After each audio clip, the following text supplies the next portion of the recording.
Widow of murdered Rebels boss Nick Martin is suing the WA government and the sniper who shot him dead. Imagine being at the top of the world with money and loyalty from your closest friends. Now imagine that same best friend, the one who stood by you through wars and betrayals, being the one who pulled the trigger on you. This isn't just some movie plot. This happened. This is the story of how the president of the Rebels MC met his end at the hands of his own best friend. And trust me, it's as brutal as it sounds. The Rebels Motorcycle Club is one of the most feared outlaw biker gangs in Australia. These guys aren't just some weekend riders. They run the streets. Drugs, extortion, weapons, you name it, they control it. But every empire has cracks, and when money and power are involved, even the strongest friendships break apart. At the center of this story is a man who climbed to the very top of the Rebels MC. He had everything: respect, fear, and the loyalty of his brothers. Or so he thought. But before we begin, these types of videos do take a lot of effort to create, so please consider liking this video and subscribing to the channel. The rise of a leader. A court was told a former soldier was paid thousands to plan and carry out the murder of Rebels boss Nick Martin. The Rebels MC wasn't always this big. It started small, just a group of hardcore bikers who believed in brotherhood and an outlaw lifestyle. Over the years, it expanded into one of the most dominant outlaw motorcycle clubs in Australia. The man at the center of our story, call him the President, was vital in making this happen. He wasn't just another biker, he was a visionary. He saw opportunities where others saw risks, and he knew how to exploit them. Under his leadership, the Rebels MC became a multi-million-dollar empire, running illegal enterprises across the country. But power in the outlaw world doesn't come without enemies, both outside and within. The more powerful the president became, the more dangerous his club became for him. Greed, jealousy, and mistrust crawled into the ranks. And when people feel like they're being pushed aside, they start looking for ways to take back control. The best friend and the betrayal team. The sound of the underworld taking over the streets of Perth. The 1% coming together for a brother in arms, Rebel Nick Martin. Then there's his best friend. Let's call him the Enforcer. They had been through hell together. This guy wasn't just another member. He was the president's right-hand man, the one who handled business when things got messy. If the president was the brains, the enforcer was the muscle. But here's the thing about loyalty in the underworld. It's always conditional. And when betrayal sneaks in, it's usually from the people you trust the most. The quote fits in perfectly. Friends become the worst enemies. This is as transparent as a mirror. The enforcer wasn't alone in his mission. He had gathered a small group of trusted Rebels MC members who felt the same: disrespected, undervalued, and convinced that the president had become too greedy. Among them was the strategist, the one who planned every detail of what was about to happen, ensuring there was no escape. Then there was the inside man, a close confidant of the president who fed false information to keep him blind to the storm brewing around him. Together, they plotted one of the most ruthless betrayals in outlaw history. The plan.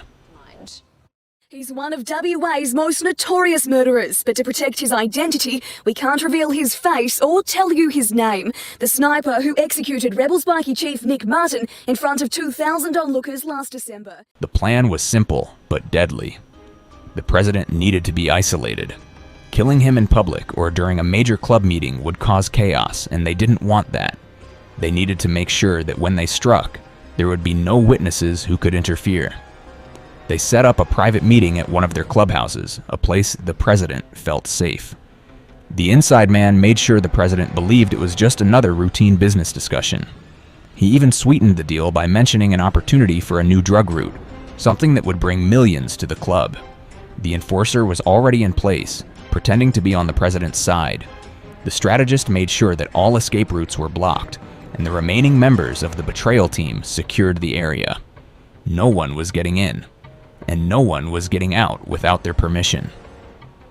Moments where they almost got caught. Despite their careful planning, there were moments when everything could have fallen apart.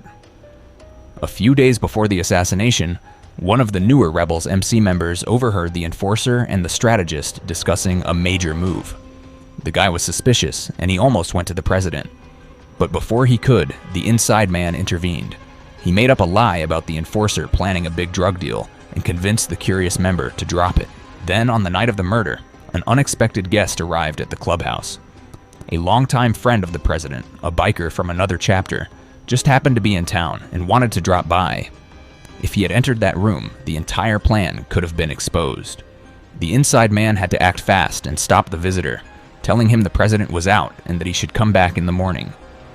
Luckily, the guest left without asking too many questions. It was December last year, and the Rebels boss was in his usual spot on the terraces of the Kwinana Motorplex, watching the races with his family. He was shot in the chest at long range by a former soldier. Another close call came when the president himself started feeling uneasy. Just minutes before the meeting, he told the inside man that something felt off. He was no fool. He had survived in this world for a long time by trusting his instincts. But the inside man played his role perfectly. He laughed it off, saying the president was just being anxious because of all the enemies they had made lately. He even poured him a drink to relax him. That moment of hesitation could have saved the president's life, but instead, it sealed his fate. Well, whatever happens, death finds you anyway. The moment everything changed. The president arrived at the clubhouse, completely unaware that he was walking into a death trap. As he entered the dimly lit room, he was met with familiar faces, most trusted men. He sat down, confident and relaxed. But then the conversation turned. It started with sensitive accusations. You've been keeping too much for yourself. You've forgotten who got you here. We built this together, but you're acting like it's all yours. The president, confused at first, tried to shut it down. He reminded them of everything he had done for the club, how he had taken them from a small-time gang to an empire. But words meant nothing now.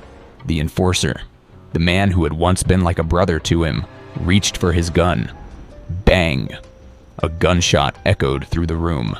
The president fell to the floor, blood pooling around him. His eyes locked onto the enforcer, his best friend, his right hand the last person he ever expected to betray him. The room went dead silent.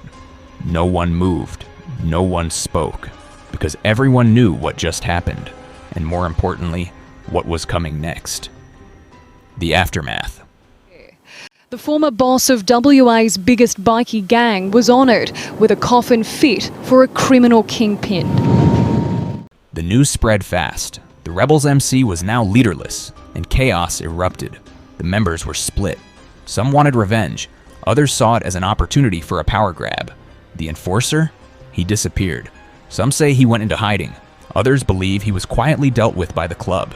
The police, of course, got involved. But in the outlaw world, justice isn't served by the laws handled in the shadows. The Rebels MC was never the same after that. The Code of Silence. One thing that makes stories like this even more fascinating is the outlaw, particularly the concept of omerta, a strict code of silence.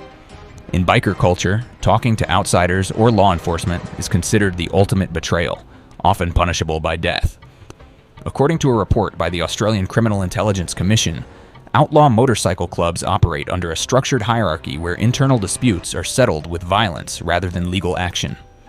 This means that even after the president's assassination, the truth behind his murder remained hidden from the public eye, covered in secrecy and fear. This isn't just about crime.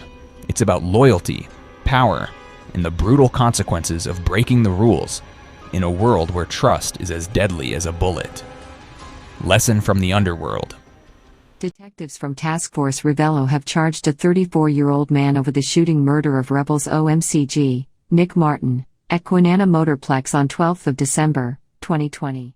This story proves one thing. Trust is the most dangerous thing in the world of outlaw bikers.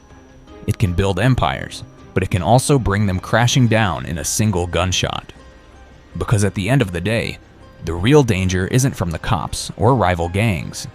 It's from the man sitting right next to you, calling you his brother. So what do you think? Was this betrayal unavoidable? Or was the president blind to the signs? Let me know in the comments, and don't forget to like and subscribe for more insane outlaw stories. Until next time, stay safe and trust no one.